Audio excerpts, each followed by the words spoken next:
जय मसीह की। मेरे प्रियो, हम देखेंगे उपपत्ति पुस्तक बारे में। आज देखते हैं उपपत्ति पुस्तक को कब लिखी गई है, कौन सा लेखक है, किसने उपपत्ति की पुस्तक के बारे में लिखा है, कब लिखी गई थी, इसके बारे में थोड़ा सा चर्चा करेंगे। इसके बारे में थोड़ा सा देखेंगे। उपपत्ति की पुस्तक के लेखक की पहचान नहीं हो पाई है। पारंपरिक रूप से मूसा को ही इसके लेखक होने का अनुमान लगाया है। उपपत्ति की पुस्तक को मूसा के द्वारा लिखे जाने की स्वीकार करने का कोई निवारण कारण नहीं मिलता है। लेखन तिथि उपपत्ति की पुस्तक नहीं बताती है कि यह कब लिखी गई थी। इसके लेखन की तिथि ईसा पूर्व 1440 और 1400 के मध्य में होने की संभावना है। उस समय जब मूसा ने इजरायलियों को मिस्र से बाहर निकालने में अगुवाई प्रदान की और उसकी मृत्यु हुई थी। लेखन का उद्देश्य उपपत्ति की पुस्तक को कई बार पूरी बाइबल की कथा वस्तु का मूल्य कहकर पुकारा गया है। बाइबल के अधिकांश धर्म सिद्धांतों को उपपत्ति की पुस्तक में निहित मूल्य के रूप में परिचित किया गया है। मनुष्य के पाप में पतित होने के साथ परमेश्वर के द्वारा उद्धार की प्रतिज्ञा या छुटकारे को भी इसमें लिपिबद्ध किया गया है। जैसे उपपत्ति की 3:15 सृष्टि, पाप के आरोपण, धार्मिकरण, प्रायश्चित, भ्रष्टा, क्रोध, अनुग्रह, प्रभुता, दैवत्व और अन्य कई धर्म सिद्धांतों को भी आरंभ होने की पुस्तक में संबोधित किया गया है। जैसे जीवन के बहुत से बड़े प्रश्नों का उत्तर उपपत्ति में ही मिलता है। जीवन से बड़े बड़े प्रश्नों का उत्तर इस उपपत्ति पुस्तक में ही मिलता है। पहला नंबर, मैं कहाँ से आया हूँ। जिसे परमेश्वर हमारी सृष्टि की उपपत्ति 1:1 में लिखा गया है। दूसरा नंबर, मैं यहाँ पर क्यों हूँ। हम यहाँ पर परमेश्वर के संबंध रखने के लिए हैं, परमेश्वर के साथ संबंध रखने के लिए हैं, जिस उपपत्ति 15:6 में लिखा गया है। 3 नंबर, मैं कहाँ पर जा रहा हूँ। मृत प्रस्ताव हमारा गठन है, उपपत्ति 25:8 में लिखा गया है। उपपत्ति की पुस्तक वैज्ञानिकों, ऐतिहासिक सरकारों, धर्म वैज्ञानिक, घरेलू क्षेत्रीय किसान, यात्रियों और परमेश्वर के जन को आकर्षित करती है। बाइबल की यह पुस्तक मानव जाति के लिए उसकी योजना के लिए परमेश्वर की कहानी के आरंभ का एक उचित रूप है। जिसे देखते हैं उपपत्ति के 3:15 में क्या लिखा है। और मैं तेरे इस स्त्री के बीच में और तेरे वंश और इसके वंश के बीच में बैर उत्पन्न करूँगा, और तेरे सिर को कुचल डालेगा और तू उसकी एड़ी को डसेगा। जो शैतान को और स्त्री को, हवा को परमेश्वर ने दोनों को दंड दिया, बैर बनाया कि तुम दोनों के अंदर बैर होगा, तू इसकी एड़ी काटेगा और तेरे सिर को कुचलेगा, तेरे वंशों से तेरी बैर होगा। जो शैतान ने उसको, हवा को भरमाया था। इसको हम देखते हैं। अब देखते हैं उपपत्ति 12:2-3 में जो इब्राहिम के साथ परमेश्वर ने वाचा बांधी थी, जिसे लिखा है, और मैं तुझसे एक बड़ी जाति बनाऊंगा और तुझे आशीष दूंगा और तेरा नाम महान करूंगा और तू आशीष का मूल्य होगा। जो तुझे आशीष दे उन्हें मैं आशीष दूंगा, और जो तुझे कोसे उसे मैं श्राप दूंगा, और भूमंडल के सारे कुल तेरे द्वारा आशीष पाएंगे। हम देखते हैं परमेश्वर ने इब्राहिम से वाचा बांधा था कि बड़ी जाति बनाऊंगा, जो हम 12 में देखते हैं, 12 के 2-3 में देखते हैं। उत्पत्ति की पुस्तक 50 के 20 में क्या देखते हैं, अपधित तुम लोगों ने मेरे लिए बुराई का विचार किया है, जिसमें ऐसा करे जैसा आज के दिन प्रकट है कि बहुत से लोग के पाप बचे हैं। पाप के बारे में देखते हैं।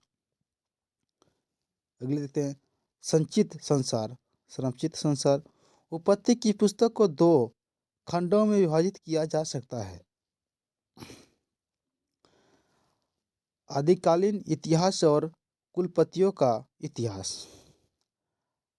आदिकालीन इतिहास, पहला उत्पत्ति उत्पत्ति 1 अध्याय से 2 अध्याय तक। दूसरा नंबर मनुष्य के पाप में गिरने, मनुष्य कहाँ से पाप में गिरा, इसको हम देख सकते हैं उत्पत्ति के 3 अध्याय से 5 अध्याय तक। 3 नंबर जल प्रलय, उत्पत्ति के पुस्तक 6 अध्याय से 9 अध्याय तक देख सकते हैं।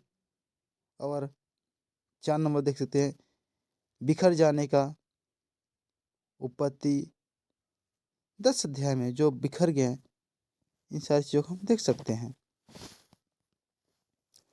से 10 में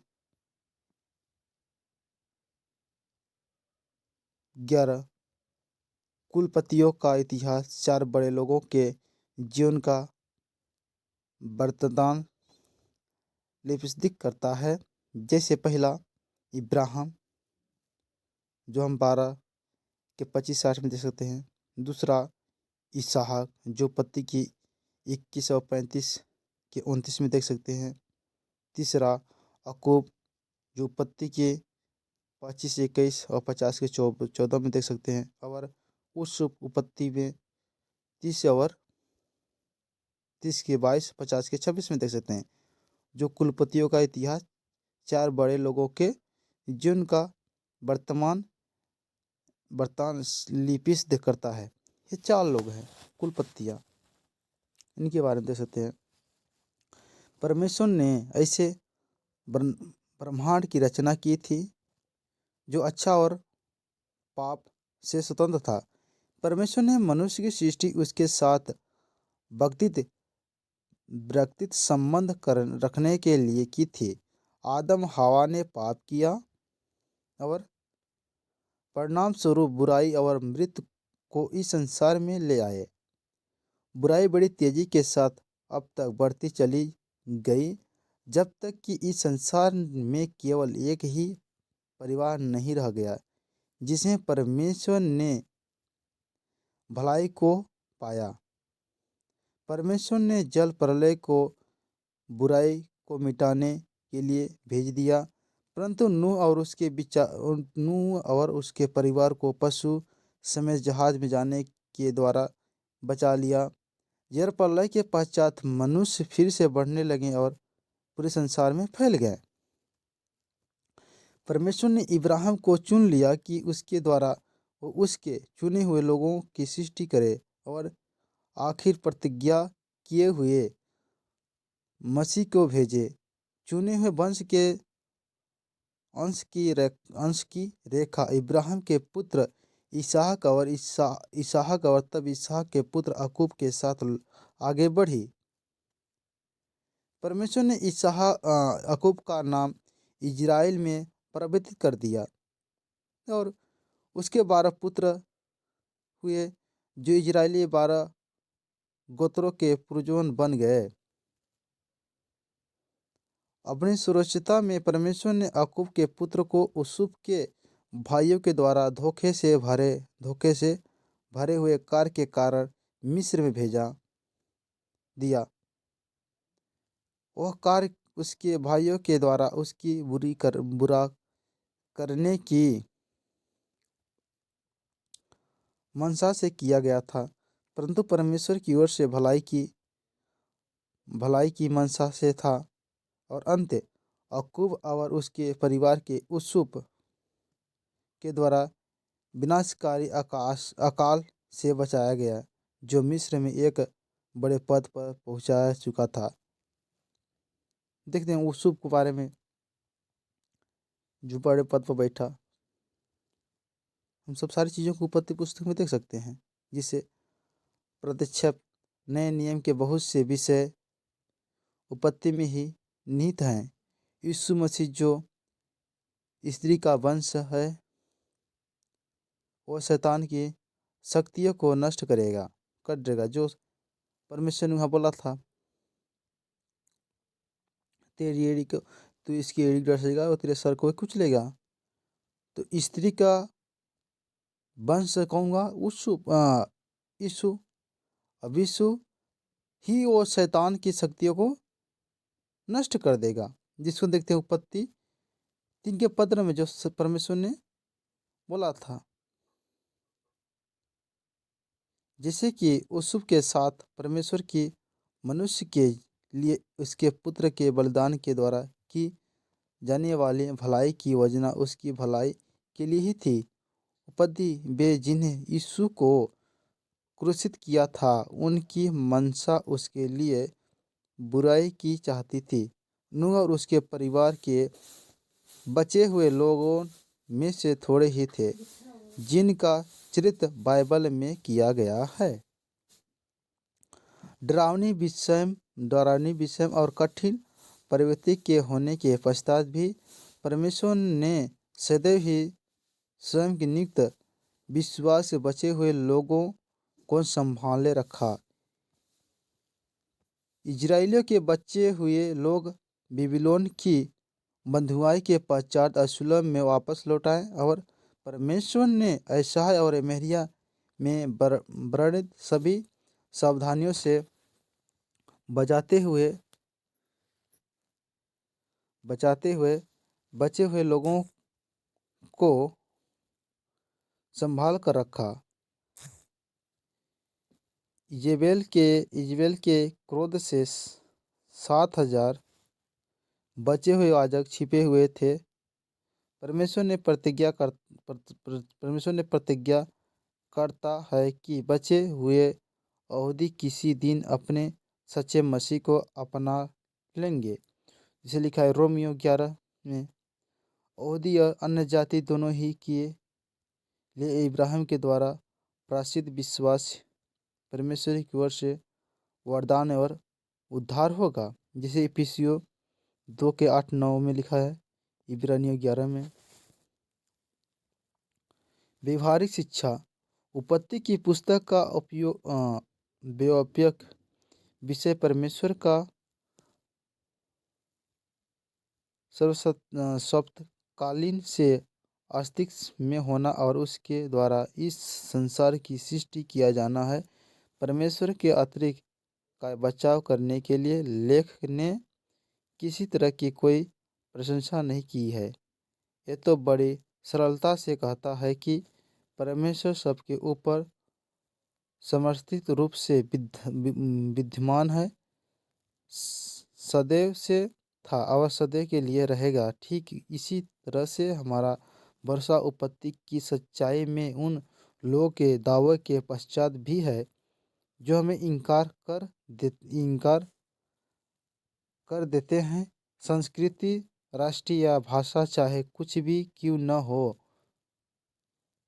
हो को एक किनारे रख करते हुए सभी लोग परमेश्वर की प्रतिज्ञा जवाबदेह है। परंतु पाप के कारण जिससे पतन के समय इस संसार से प्रचित कर दिया गया है, हम परमेश्वर के प्रत्यक्ष हो चुके हैं। परंतु एक छोटी सी जाति इजराइल के द्वारा परमेश्वर के छुटकारे की योजना मनुष्य जाति के लिए प्रकट हो गए हैं और सबको उपलब्ध की गए हैं। हम उसकी योजना में आनंदित हैं। उसकी योजना में हम आनंदित हैं। जिसे परमेश्वर ने ब्रह्मांड, पृथ्वी और उसमें रहने वाले सभी जाति प्राणी की रचना की है। हम हमारे जीवनों की चिंताओं का निपटारा करने के लिए उसके ऊपर भरोसा करते हैं। परमेश्वर की एक निस्सहाय प्रवृत्ति को अपने हाथ में ले लेता है। उदाहरण के लिए उदाहरण के लिए इब्राहिम और सारा का सनातनहीन होना और यह अद्भुत कार्य को करता है। यदि हम मात्रा उसके ऊपर भरोसा करें और उसकी आज्ञा पालन करें, भयानक और अन्य से पूर्ण भारी हुई बातें हमारे जीवन में घटित हो सकती है। जिस तरह की यूसुफ के साथ घटती थी, परंतु परमेश्वर सदैव एक बड़ी भलाई को ले आएगा यदि हम उसमें और उसकी सुरक्षा योजनाओं में विश्वास करते हैं। हम जानते हैं कि जो लोग परमेश्वर से प्रेम रखते हैं उनके लिए सब बातें मिलकर भलाई ही को उचित करती है। अतः उन्हीं के लिए जो उसकी इच्छा के अनुसार बुलाए हुए हैं। जैसे हम देखेंगे रोमियो 8 का 28 की में देख सकते हैं। इस तरह उपत्ति की पुस्तक हम पुराने इतिहास को, हर चीज़ों को उपत्ति की पुस्तक में जान सकते हैं। पूरे ब्रह्मांड के सृष्टि के बारे में, पाप के बारे में, हर एक चीज़ को हम उपत्ति की पुस्तक में देख सकते हैं। मेरे प्रियो, हमें तो उपत्ति की पुस्तक को पढ़ना, हमें समझना जरूरी है। ठीक है, इसे खत्म करते हैं। जय मसीह की।